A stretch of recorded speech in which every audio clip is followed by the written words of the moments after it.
Hallo julle, rooi wat? Dis tyd vir Nies in 'n Nutshell met julle favourite Frisky Mariski. Nies in 'n Nutshell, trots geborg deur Holle Afrika se Klub Mau.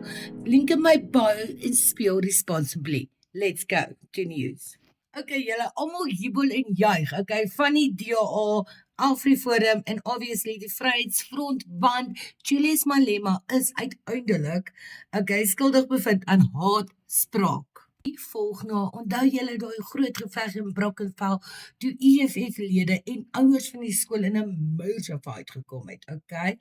Dit is waar daar apparently EFF-lede in hulle attire allerhande aanmerkings gemaak het wat hate speech en incitement of violence insluit, okay?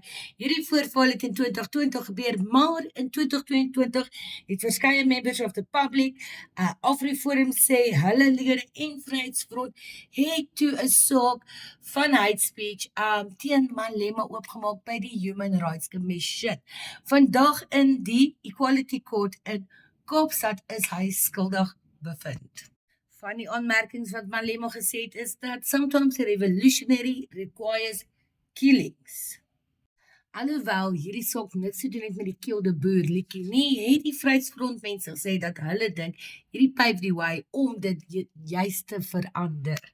Dit is unclear wat met Malema gaan gebeur, okay, en ons sal nog 'n bietjie moet wag om uit te vind, maar wat dink julle hiervan? Dink julle hulle moet die decision van Kill the Boer, wat hulle gesê het nie hate speech is nie, dink julle dit moet heroorweeg word? En wat dink julle se straf met Malema oorkom? Keep it clean guys, ek weet hulle het so 'n paar kreatiewe antwoorde, but let's keep it clean. Anyways julle, ek sal vir julle opvolg doen sodra daar meer inligting is, maar dit is Nies in 'n Nutshell met julle favourite Frisky Mariski.